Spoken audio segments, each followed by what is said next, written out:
Perfecto. Y el tema que me tocó a mí es un tema que realmente me gusta mucho, sobre todo porque es un tema que nosotros normalmente, cuando manejamos heridas, digamos que todos nos creemos que lo sabemos, ¿sí? Cuando se valora a un paciente con heridas, seguramente hay muchos aspectos que muchos repetiremos en el momento de la valoración y que otros serán nuevos, ¿sí? Entonces, ¿qué es lo que uno tiene que valorar en el paciente? Pues realmente son muchísimas cosas, ¿cierto? Yo aquí voy a utilizar algunas utilizando el método del Dominate. Como saben, el Dominate es para valorar heridas, pero lo vamos a utilizar un poquito más allá con metodología académica para valorar las características propias del paciente. Eso es tan importante como saber que si el paciente tiene una falla ventilatoria, una falla cardíaca, una falla renal, su proceso de cicatrización va a cambiar completamente. Se le va a ampliar en días el proceso como tal y va a tener algunas fases más demoradas que otros para cicatrizar. Entonces es importante tenerlo en cuenta. Vamos a analizar un poquito las imágenes que van a ver a continuación. Si a usted le llega, por ejemplo, este paciente, ¿sí?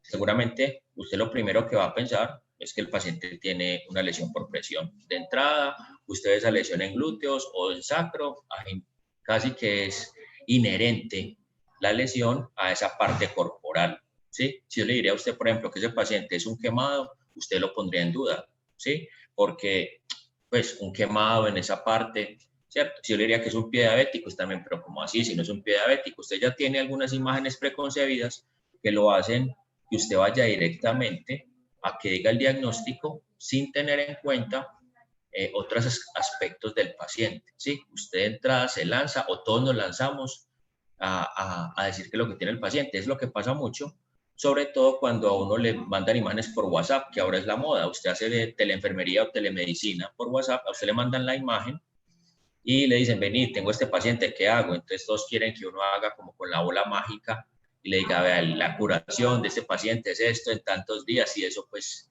es imposible si no se tiene algunos datos del paciente. Si le muestro esta otra imagen, ¿cierto?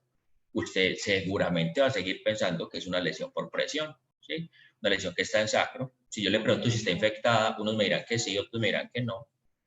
Si le pregunto que si veo eso, unos dirán que sí, otros dirán que no.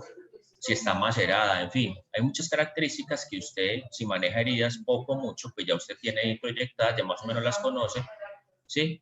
Yo le podría decir que esta herida está infectada, ¿cierto? Es una herida que tiene tejido friable. Si usted mira alrededor, las diferentes tonalidades de rojo le dicen que la herida está infectada. Lo que está a la mitad es hueso, tiene maceración, herida satélite, ¿sí? Que seguramente usted las haya tenido en cuenta o no, dependiendo de su experiencia clínica, ¿sí? Entonces, uno, cuando valora al paciente, muchas veces obvia pasos porque piensa que ya son claros, ¿cierto?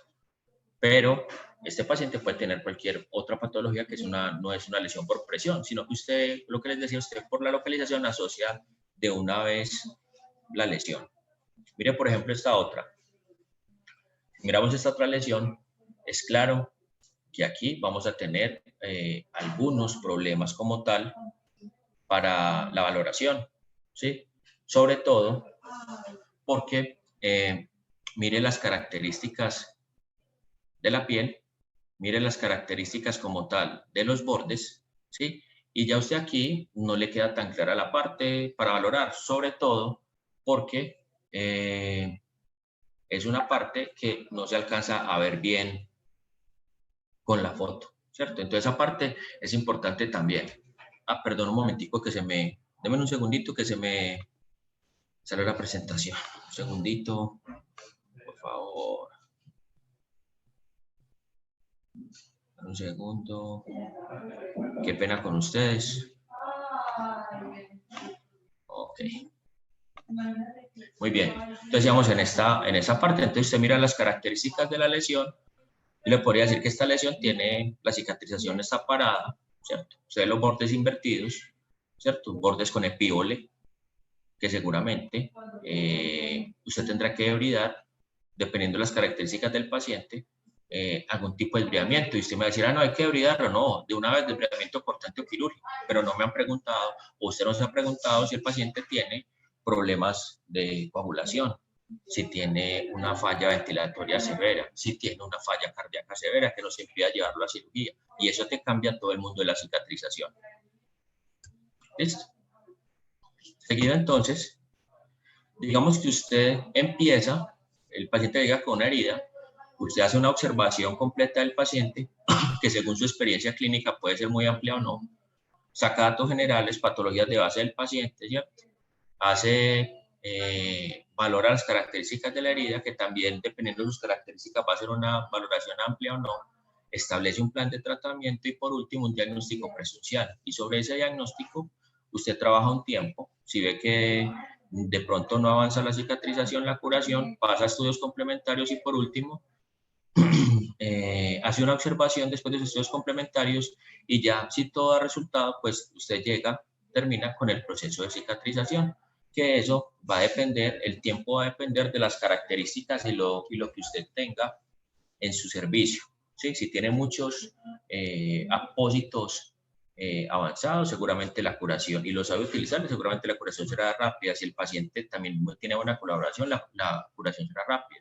Pero ¿qué es lo que hacemos en los servicios? Si el paciente, por ejemplo, llega con una lesión por presión de categoría 4, o sea, es decir, llega por una osteitis, una osteomielitis, el paciente sale de la infección y se sigue, al menos en nuestro sistema de salud en Colombia, se sigue curando en casa, ¿sí? Porque es mucho tiempo hospitalizado pues, para tener un paciente curando con esa lesión. Si no tiene ninguna infección, se manda a cuidados domiciliarios, ¿sí? O simplemente a su casa y que busque cómo curarse dependiendo de su sistema de salud.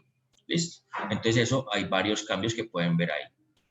Seguido de eso, pues todos sabemos que para valorar el hecho de la herida o la herida utilizamos el time, ¿cierto? Lo hemos utilizado por mucho tiempo, que está control, que es un acrónimo, que es control de tejido viable, control de la infección e inflamación, control del exudado y por último estimulación de los bordes epiteliales, ¿sí?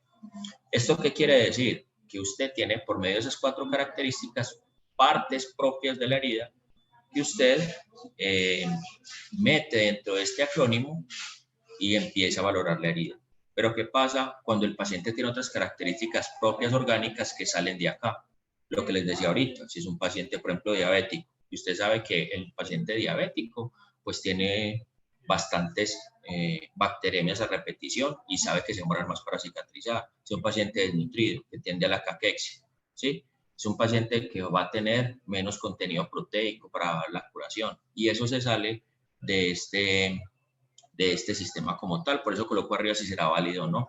Todavía lo seguimos utilizando. O usted me puede utilizar el Timex, ¿sí? Que es el mismo, pero aparte, digamos que es como una renovación. Usted ya aparte que tiene el control del tejido no viable, de la infección e inflamación, del exudado, de la evolución del proceso de cicatrización, tiene también la superficie perilesional. De hecho, hay muchos protocolos a nivel mundial que hablan que la superficie perilesional, si usted la sabe controlar todo el proceso de cicatrización y te hacen tratados grandes de que hay que controlar la superficie prelesional para que usted pueda controlar todo el proceso como tal. Entonces usted también puede utilizar pero sin embargo quedan algunas características por fuera para tratar del paciente, características orgánicas, ¿cierto? Que puede que en ausencia de las mismas sea la que le tienen detenido el proceso de cicatrización. Por ejemplo, si el paciente llega con una herida de su servicio o hace una herida en su servicio, ¿sí? ¿Qué exámenes hay que hacerle? De entrada hay que hacerle una albúmina, hay que hacerle una transferrina sérica. Si no tiene transferrina sérica, entonces hay que hacer una saturación de transferrina. Hay que hacer un control de pérdidas sensibles e insensibles y por último, una revisión del sistema inmunitario. Y casi que esos 4 exámenes son obligatorios con el paciente como tal y casi nadie se los hace. De pronto hacen la albúmina, pero la albúmina, no soy nutricionista, si hay alguno ahí me disculpa, pero realmente la nutricionista, la albúmina, perdón, lo que dice es el estado general de la nutrición del paciente, ¿sí? Y que puede cambiar fácilmente si el paciente come o deja de comer. Es mucho más profundo, ¿sí? Pero así a grosso modo es eso. Si usted va a saturación de transferrina, digamos que es un poco más específica la nutrición y esta sí no cambia si el paciente come o deja de comer, ¿cierto? El paciente tiene que comer con calidad para que suba y esos son exámenes que no tenemos muchas veces en nuestro servicio, no se lo hacemos. Sobre todo los nutricionistas cuando ven que el paciente entra, por ejemplo, una lesión por presión de categoría 4 y una sepsis, la dieta va tendida a la sepsis, no a la úlcera por presión. Por eso es que el paciente lo sacan de la sepsis y lo mandan a su casa a cicatrizar, ¿cierto? A que siga el proceso. En muy pocos casos se tiene en cuenta la nutrición del paciente. Y usted sabe más o menos que el proceso de cicatrización, como el paciente está hipercatabólico, se puede gastar al día más o menos más de 1.400 kilocalorías, ¿sí? Si a eso le suma que el paciente tiene una falla cardíaca y tiene de pronto restricción de líquidos o restricción de alguna comida, eso más o menos se está gastando al día en toda la energía corporal. ¿Qué quiere decir eso? Que el proceso de cicatrización se está robando toda esa energía en kilocalorías y el paciente siempre va a ir a la caquexia, siempre va a ir a gastar masa muscular, ¿cierto? Hasta que el proceso, porque el proceso demanda mucha energía que no tenemos muchas veces en cuenta dependiendo de la nutrición del paciente. Entonces se puede tener el time de como dos enfoques complementarios, uno como lo acabamos de ver en el lecho de la herida y otro una versión holística donde mira el tratamiento, la implementación, la monitorización, ¿sí? La monitorización y la evaluación. Aquí vamos a ver un poquitico, y este es válido, ¿cierto? O sea, el time, no estoy diciendo que no sea válido, sino que hay que ir un poco más allá en el conocimiento del paciente. Si volvemos a esta lesión del principio, seguramente usted lo mirará de otra manera, porque ya le acabo de dar algunas características que usted se parará a evaluar, se tendrá a evaluar, como son qué es la patología del paciente, si está polimedicado. Usted, por ejemplo, debe tener en cuenta, como vamos a ver más adelante, que si el paciente es psiquiátrico, hay algunos medicamentos psiquiátricos que enlentecen el proceso de cicatrización, ¿sí? Y eso es importante tenerlo en cuenta. Entonces, mire, sobre todo esta lesión superficial con esa necrosis, hay que hacer una lesión un poquito más exhaustivo para mirar si el paciente, por ejemplo, tiene un problema de circulación, ¿sí? Entonces, ahí aparece el dominate. El dominate, digamos que es la evolución del time, pero en este ya tenemos un poquito más ampliada la versión, no solo la herida, sino también del paciente. Al igual que el time, el dominate es un acrónimo, ¿cierto? Y cada letra significa algunas características. Entonces empezamos que para valorar esa herida, lo primero que vamos a hacer, ¿sí? Es, o atender a ese paciente, es que vamos a hacer el desbridamiento, ¿cierto? Y hay diferentes tipos de desbridamiento dependiendo de las características de la herida y del paciente.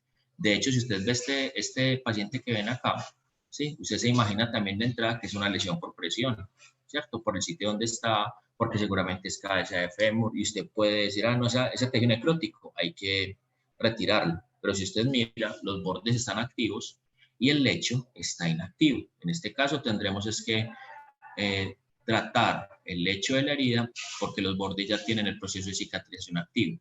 Recuerde que los bordes en la lesión, si están hacia adentro, engrosados o invertidos, le hablan que es una lesión antigua, ¿sí? Que es una lesión que tiene el proceso de cicatrización detenido y cuando están hacia afuera, como están acá vertidos sangrantes, le habla que el proceso de cicatrización es un proceso de cicatrización que está activo, ¿cierto? Y que la herida tiene menos de 3 meses de antigüedad. Cuando están invertidos hablamos de más de 3 meses de antigüedad. Mire las características de la perilesión. Aquí habría que definir entonces qué método para desbridar con ese paciente tendríamos que tener en cuenta. Aquí vemos un paciente en la parte de arriba que usted puede decir que es quemado, que es una úlcera venosa, que es una úlcera arterial. Solamente lo traigo como referencia para que usted mire qué método de desbridamiento utilizaría, ¿sí? ¿Cómo limpiaría el lecho de esa lesión? ¿Qué características del paciente hay que tener en cuenta para cada una de las acciones que usted vaya a llevar? Lo mismo el paciente que está en la parte derecha inferior. Es una lesión, esta sí es una lesión por presión indeterminada. Si recuerdan, hay categorías adicionales, que en este caso es la que tiene el tejido necrótico cubierto a todo el lecho. Y usted también aquí diría, de una vez hay que hacer el lavado quirúrgico, desviamiento quirúrgico cortante, ¿cierto? Pero de nuevo, habría que ver algunas características del paciente para llegar a esa determinación. Entonces, para eso hay que tener en cuenta el proceso de cicatrización. Recuerde que el proceso de cicatrización, dependiendo de donde usted lo estudie y lo lea, son 3, 4 o 5 fases. Aquí le estoy mostrando 4 fases, donde empieza la hemostasia, la inflamación, proliferación y remodelación, y todo esto lleva a que usted quite el tejido no viable, que causa retraso en la cicatrización, ¿sí? Y puede haber nuevo tejido. ¿Dónde se queda sobre todo la herida? En la fase de inflamación tardía, ¿sí? La inflamación tardía hace entonces que el paciente se quede mucho tiempo ahí, que tengamos que venir por segunda intención a ayudar la herida a que acabe de cerrar, ¿sí? ¿Y cuánto tiempo puede estar en esa fase de inflamación? Puede estar hasta 40 años. Yo he tenido en clínica pacientes con úlceras venosas de 35 años, 40 años, año y medio, 2 años, 17 años, porque nunca salen de allí y ya se acostumbran a vivir ese proceso con su herida continuamente. ¿Cuál es el mejor método de desviamiento para utilizar? Vuelvo y les digo, eso va a depender de las características del paciente. Aquí les pongo algunos, pero aquí seguramente faltan otros, ¿cierto? Que está el desviamiento ultrasónico, que no está acá, pero aquí tienen el enzimático, el autolítico, cortante, el biológico larval, quirúrgico, ¿sí? Y aquí, pues vamos a ver si la tecnología nos ayuda, pues algunos de los métodos donde usted ve desviamiento cortante quirúrgico y el más reciente, pues es el desviamiento ultrasónico, ¿sí? Un segundito, yo silencio esto, que es el desviamiento ultrasónico, es este de aquí abajo. El ultrasónico es mucho más rápido, costo efectivo, pero el ultrasonido siempre es un poco más costoso, entonces eso hace que sea pues mucho más difícil que en las instituciones lo tengamos, ¿sí? Pero ya usted va mirando características, que independiente de la patología de base que tenga el paciente, pues usted puede acceder al uno o al otro dependiendo de las características. Y muchas veces los deseos del paciente, hay pacientes que prefieren el quirúrgico, así haya que amputar lo que sea hasta el último momento antes de perder la extremidad o la parte del cuerpo que tienen afectada. ¿Listo? Esas son imágenes solamente pues, de referencia que seguramente ustedes han visto en otro momento. Y acá tenemos pues el desviamiento larval. Recuerde que el desviamiento larval, aquí en algunas clínicas en Medellín se lo hacen. Me voy a adelantar solamente un poquito. Esta es la paciente, yo creo que todos lo han visto. Esta es la paciente, esta es la lesión que van a tratar. Mire cómo está el tejido, perdón, cómo está ese tejido tejido que está desvitalizado, mire cómo está acá todo este tejido para retirar. Esto es un apósito que tienen porque recuerde que cuando se hace desbridamiento larval, la herida no puede estar cavitada y hay que hacer una especie como de cerco para que las larvitas no se salgan, ¿sí? Se deja 24 horas, el paciente lo que dice es que se le coloca solamente una, máximo 2 larvas y el paciente se va para su casa. El paciente no le gusta mucho porque dice que se siente el movimiento de la larva, que se lo come en vivo, se deja tapado con una gasita, ¿sí? El paciente se va para la casa, se va tapado por una gasa, pues para que haya intercambio con el medio ambiente de oxígeno, pues porque la larva necesita oxígeno para poder vivir. Se va para la casa, a las 24 horas vuelve, mire que la gasa está como amarilla, está amarilla es porque eso es el popó, la defecación de la larvita, ¿cierto? Que ella va comiendo y va haciendo popó y miren acá entonces de 2, 3 larvas, mire cómo está y después mire cómo queda el tejido que va cogiendo un poco más de color. Obviamente esta paciente necesita muchas más sesiones, ¿cierto? Pero fue mucho más rápido que de pronto para esta paciente por las características que tenía que el médico comenta adelante, que ya han tratado otros tratamientos no convencionales y demás, convencionales y demás y no había dado resultado, ¿cierto? Entonces esa paciente pues se prestó para eso por sus características y tuvo en cuenta también lo que ella quería. En el Dominate tenemos la descarga o presión, que es la O. La descarga o presión, que también hay que tenerla en cuenta, y es sobre todo que debemos de hacer la valoración de los pacientes, el riesgo de los pacientes, ¿sí? Y eso es muy importante porque esto, por ejemplo, al menos en mi país, da compromisos legales, ¿sí? Hay que hacerlo cada cierto tiempo en esa descarga de presión, no solamente las úlceras por presión, de las otras lesiones también, ¿cierto? Y habrá que valorar entonces la piel continuamente dependiendo de la escala de valoración de riesgo que tengamos establecido, que puede ser para neonatos, para adultos, para prematuras, cada una pues tiene una escala de valoración propia, ¿sí? Y eso ya va a depender de su servicio, la que se utilice. Usted tiene, por ejemplo, la NS-RAS es para pacientes de 0 días de nacido al primer mes, ¿cierto? Tiene, por ejemplo, la escala Braden-Q, que es entre el primer mes y 14 años.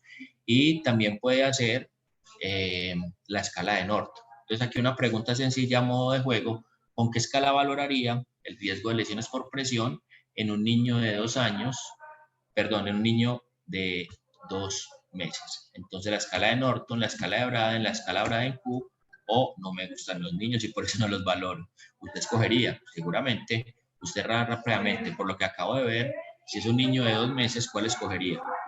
Piénselo un momentico. Y según lo que acabamos de ver, ¿cuál valoraría? Me conteste, piénselo usted ahí, le voy a ayudar hasta el de 0 al primer día, de 0 días de nacido al primer mes, la NS RAS, y el primer mes en adelante, la Braden-Cook. Entonces, en esta utilizaría la Braden-Cook. ¿Cuál utilizamos en Colombia? Que tiene varios estudios, que es sensible al cambio y que los protocolos internacionales la plantean, la escala de Mina. Usted mira la escala de Mina, tiene mucha sensibilidad al cambio, pues, es posible que usted se dé más rápido, mucho más rápido de los cambios que tenga el paciente que otras escalas. Y internacionalmente es la que se recomienda por la mayoría de estudios que tiene. En algunas partes la escala de Braden, por ejemplo, es solamente traducida y no está validada en su totalidad. Entonces esto también es importante, sino que se utiliza en todo lado porque es socialmente la más aceptada o la que más se ha trabajado. O tiene la escala de Norton modificada si tiene algún paciente, por ejemplo, en UCI o así. Lo otro que valoramos es el exudado. Cuando hablamos del exudado de la herida hay que tener en cuenta que va a haber muchos cambios en ese exudado por muchas características propias del paciente, como van a ser, por ejemplo, la malignidad, si el paciente tiene una lesión oncológica, granulación anómala, si tiene cerrado retardado, si ha venido varias veces porque se le abre y se le cierra la misma lesión, si el exudado fue mal gestionado la última vez. Este paciente hay que hacerle un muestreo cutáneo con toda seguridad, ¿sí? Entonces es importante tenerlo en cuenta porque casi siempre ese exudado también lo puede determinar la enfermedad del paciente. Por ejemplo, usted sabe que un paciente que tiene una falla cardíaca congestiva, sabe que el exudado va a ser mucho más líquido, diferente a que si tiene un paciente que tiene una falla ventilatoria severa o un EPOC, ahí el exudado va a ser mucho más viscoso. Entonces eso también le hace algunas características. Lo mismo que si el paciente es polimedicado, las características del exudado también van a cambiar, ¿sí? Y le puede dar hasta una cicatrización dificultosa, que es lo que les decía al principio. Si el paciente, por ejemplo, tiene alteraciones de la salud mental, el desgaste emocional también hace que se den alteraciones en la cicatrización. Entonces es normal que el paciente, por ejemplo, que tiene conflictos en la familia, el paciente que acaba de pasar por una separación, el paciente que acaba de pasar por la muerte de un familiar, hace que aumente las metaloproteasas y que el proceso de cicatrización no siga adelante. Y habrá que hacer, introyectar dentro del, o incluir, perdón, dentro del equipo de valoración un psicólogo que atienda a esta parte para que vuelva se normalicen toda la parte iónica y demás del paciente, que va más allá de la parte medicamentosa. Y entonces usted sabe acá que si es exudado, pues que si es bajo se utiliza poliuretano de hidrogeles, que si es medio hidrocoloides, alginatos o hidrofibra si es alto, o ya si no tiene cantidad, pues utiliza un BAC. Listo. Lo segundo para evaluar es la infección. Esa infección, pues hay que tener en cuenta, seguramente lo han hablado a lo largo de la mañana, no lo sé, sobre los biofilms. Ya sea que los biofilms están sobre el lecho de la herida, que afectan prácticamente de 2 heridas, en 10 está presente, y que si usted lo retira de forma manual, seguramente la herida continuará en esa fase hasta que se retire de esa forma. Para evaluar la infección, pues tenemos otro acrónimo que es el STONS, que quiere hablar del tamaño, que habla del tamaño de la herida, el cambio de temperatura, si hay hueso expuesto, si hay nuevo tejido dañado, el exudado, el eritema, el olor, y también está el acrónimo NERS, que si hay nuevo tejido de cicatrización, el exudado, si hay tejido friable o que sangra con facilidad, si hay tejido para hibridar y también el olor. Entonces usted tiene el acrónimo STONS y el acrónimo NERS. ¿Cierto? Para que valore infección. Aparte de eso, habrá que mirar las condiciones del paciente. Es un paciente que tiene alteraciones inmunológicas, seguramente las diabetes, por ejemplo, un proceso oncológico, seguramente es un paciente que va a tener ahí eternamente con esa infección si no se trata directamente en el paciente, que va mucho más allá de la herida. La parte que sigue es la nutrición. Pues como saben y hemos estado hablando todo ahora desde el principio, el paciente cuando entra hay que hacer una valoración nutricional completa, ¿sí? Para eso recomendamos utilizar la valoración del mini nutritional, ¿cierto? Que es donde se habla de nutrición y el riesgo de nutrición. Ya saben que un paciente que tiene riesgo o que está en la caquexia, lo que menos va a hacer cicatrizar, porque recuerden que el proceso de cicatrización pues tiene 2 fases, la anabólica y la catabólica. Pero en el caso del paciente con heridas está hipercatabólico porque está gastando mucha energía en un proceso que está detenido. ¿sí? Y puede pasar de las 1400 kilocalorías diarias, lo que les decía al principio. Y si es enfermedad de base, enfermedad cardíaca, enfermedad pulmonar, esos 1400 kilocalorías seguramente no van a ser suficientes y va a coger energía después de la inmediata a la mediata y por último de los músculos, ¿sí? Entonces por eso es importante acomodar la dieta a la herida del paciente y a la enfermedad principal. Aquí está pues el mini nutritional, donde hay ciertas características que hay que tener en cuenta, como el índice de masa corporal, ¿cierto? Si si ha tenido estrés psicológico los 3 últimos meses. Esa parte también, pues es importante mirar la parte psicológica del paciente para el proceso de cicatrización. Y de hecho está la psiconeuroinmunología, que se encarga de estudiar esa parte en el paciente. Entonces es importante tener en cuenta esa parte. Dentro de las otras características tenemos también la insuficiencia arterial. La insuficiencia arterial, cuando el paciente tiene, por ejemplo, úlceras venosas, úlceras arteriales, es dentro de ese dominio, ¿cierto? Que tenemos la insuficiencia arterial, habrá que mirar entonces si el paciente tiene una arteriopatía periférica, habrá que mirar las características del paciente, habrá que mirar entonces el diagnóstico diferencial, si el paciente se le hizo el índice tobillo-brazo, ¿sí? Se le hizo una pletismografía, ¿cierto? Mirar que la herida que está en miembros inferiores, dónde es la localización, para que usted empiece a diferenciar si el paciente tiene una enfermedad venosa, una enfermedad arterial, la presión transcutánea de oxígeno, si el paciente tiene claudicación, si no tiene, ¿sí? Y en el caso, pues más extremo, pues hacer una ecografía en el caso que se necesite, ¿cierto? Pero hay que indagar si el paciente, por ejemplo, los familiares tenían ya enfermedad venosa y seguramente recuerden que esta es genética y pueden tener su alteración y su diagnóstico puede ser sacado por ahí. Y también tenemos las técnicas avanzadas. Esas técnicas avanzadas, pues ahí tenemos las que les decía ahorita, el desviamiento selectivo, el desviamiento biológico, la luz, que ya pues si el paciente va a utilizar malla, ¿cierto? Si va a utilizar la lucida suricata dentro del desviamiento biológico, ¿cierto? Que es de uso libre. Si va a utilizar presión hiperbárica, ¿a qué paciente le mandamos presión hiperbárica? Yo sé que en esa parte de pronto ustedes esperan que les dijera más que evaluar partes específicas de la herida, ¿sí? Pero lo estoy haciendo énfasis sobre todo porque muchas de las partes de la herida ya las sabemos evaluar. Es la otra parte por fuera de las características del paciente que se nos olvida muchas veces para cicatrizar. Entonces, en esa presión hiperbárica, mirar entonces cuándo le sirve al paciente, cuándo no, si el paciente tiene problemas respiratorios, ¿sí? Si aguanta las 2 o 3 atmósferas de presión, ¿cierto? En esa presión hiperbárica usted lo que hace es contrarrestar la hipoxia que hay en los tejidos periféricos para poder, sí, para que le sirva al paciente, sobre todo en los pacientes con úlceras venosas, ¿cierto? Y por lo general, aunque es válida para esos pacientes, pasa mucho que por las características propias de la enfermedad del paciente no se les puede hacer. Aquí tienen, ese es un ejemplo sencillo de cámara hiperbárica, ya lo conocen, hay cámaras hiperbáricas múltiples, ¿sí? En esta el paciente se acosta en la que es individual, en la otra el paciente sentado, como si fuera una especie de submarino, y ahí pueden estar 3, 4, 5 pacientes dependientes. Y también pues tienen las técnicas avanzadas como son entonces la presión negativa del BAC, que seguramente lo han hablado mucho, no voy a hacer mucho énfasis en él, hay que mirar entonces a qué paciente se le coloca, ¿cierto? No porque tenga mucho exudado se le puede colocar, hay que mirar el tamaño de la herida, las características del exudado, cómo se coloca, porque muchas de las lesiones también ocurren cuando el paciente se le deja el BAC, ¿sí? Y no se le retira y él sigue haciendo esa presión negativa. Si vamos a utilizar, por ejemplo, moduladores de proteasa, que es ingeniería genética de tejido, y ahí tenemos los factores de crecimiento, cuándo se le coloca factores de crecimiento al paciente, qué características. El plasma rico en plaquetas, que aunque se está utilizando mucho en las principales bases de datos, todavía no hay una evidencia sólida de la utilización de estos pacientes. De hecho, usted se va a la Cochrane, Cochrane todavía no da una evidencia sólida entre los estudios que hay allí, ¿cierto? Que falta, dice que todavía faltan estudios para estas partes, para estos estudios, para estos tratamientos. Y ya la parte del edema, pues usted acá, mire que estamos yendo más allá del hecho de la herida y tenemos en cuenta otras características. Y ahí entonces el edema, pues todo el mundo hace referencia a las lesiones de miembro inferior, las úlceras venosas, pero recuerde que la falla cardíaca con el linfedema también se le puede utilizar alguna terapia compresiva, algunos sistemas de contención.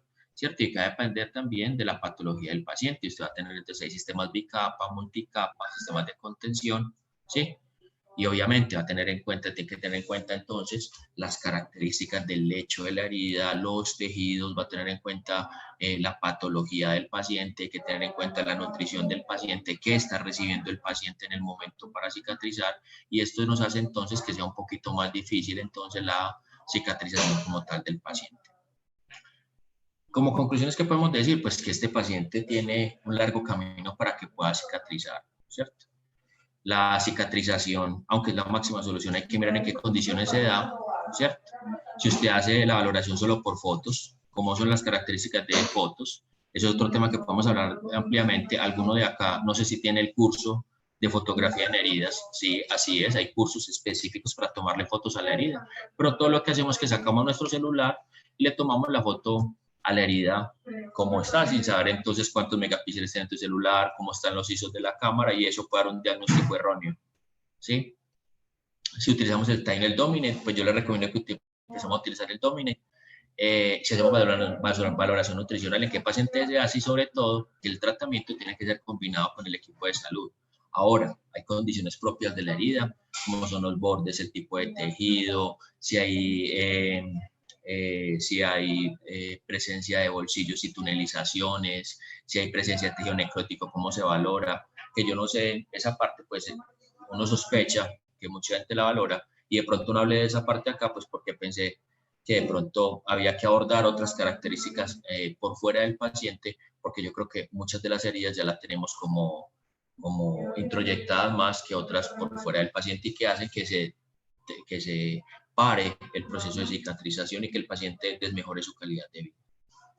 No sé, esto es lo que les traía. No sé, quedo a preguntas, no sé si tienen sus expectativas para la charla, si de pronto tenían pensado otra cosa, quedo entonces a lo que ustedes me digan. Me perdonan el tiempo, pero como estaba hablando con un montón de pacientes, entonces les pido disculpas de pronto.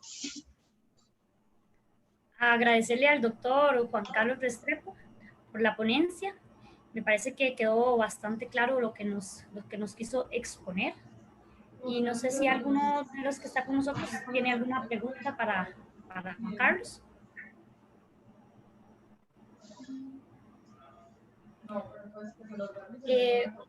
Juan Carlos, una de las personas nos pregunta por el chat que si usted tiene conocimiento de cómo se manejan las úlceras tumorales específicamente en pacientes en etapa terminal.